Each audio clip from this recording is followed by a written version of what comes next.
Welcome, friends. My name is Dean Lieber. I am here to talk a little bit about the topic on leadership, I think.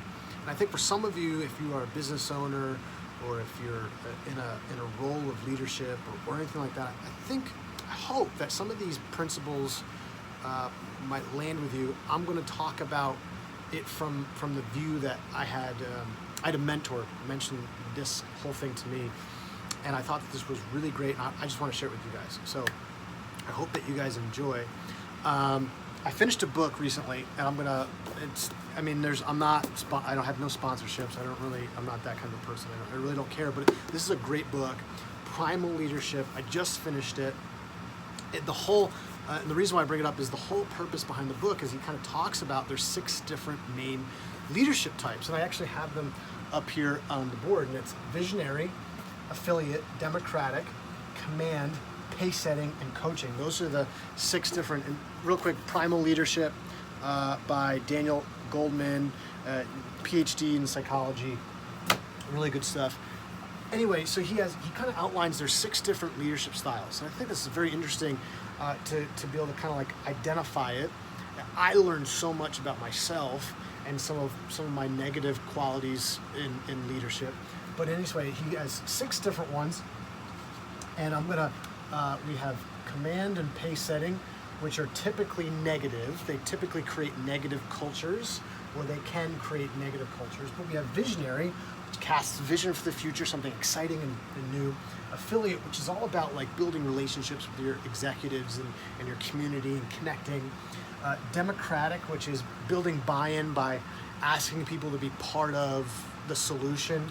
Command, which is this is how it is, this is what we're going to do, this is how I want it done, go execute. Pace setting is watch me run at 1,000 miles an hour, everybody else better be running 1,000 miles an hour. This is the pace that we're setting, let's go. And then finally is coaching, which is kind of like developing and growth oriented, which is like, oh, this person is right about here, I want this person to be here, here's how we're going to close the gap, right? So each of these actually have some up points. All of them have up points. All of them have positives, right? However, I've underlined these 2, command and pace setting, which are typically will over the long term result in some negatives. And again, this is outlined based off of the book. But command typically, creates a domineering kind of bitter environment because you have someone telling you what to do and it's this way or the highway. Most of us have experienced that in some way, shape, or form. And then pace setting, which actually can be good for a short period of time, which is like, okay, guys, here's the deal. Over the next 3 months, here's our goal. This is what we need. Call your families. Call people that need to be part of this.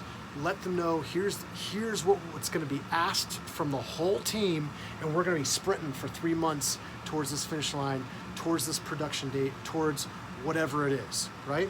And so for a season, this can be okay.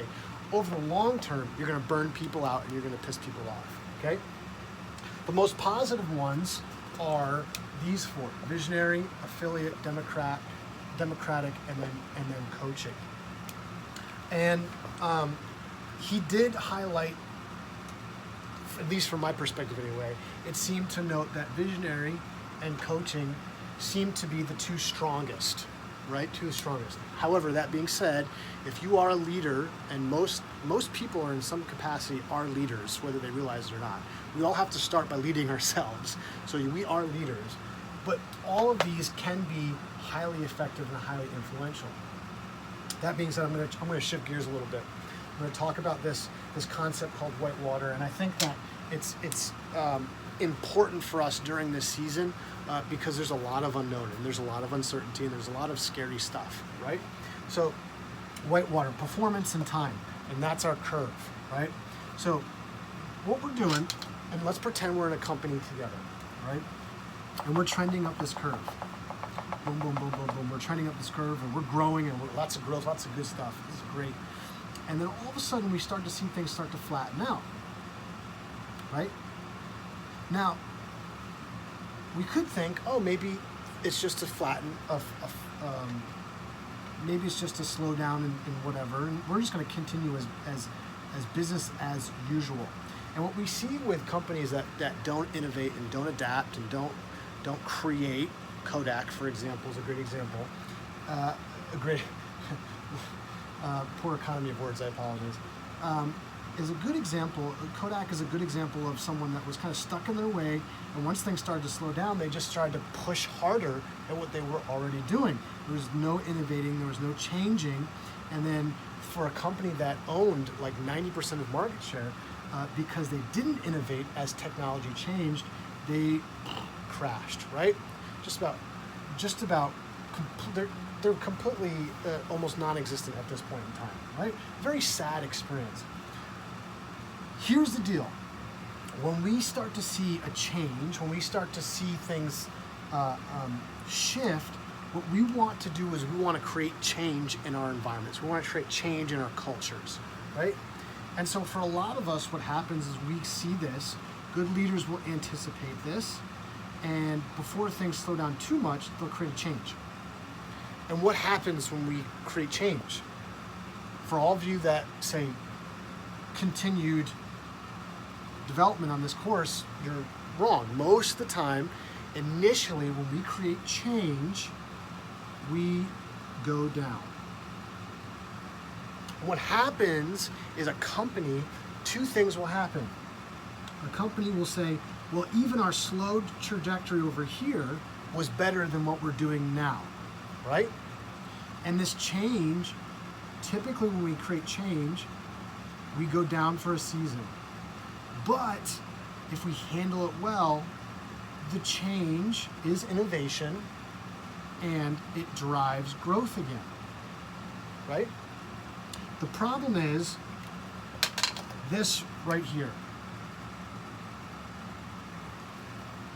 Excuse me. This is what we call white water.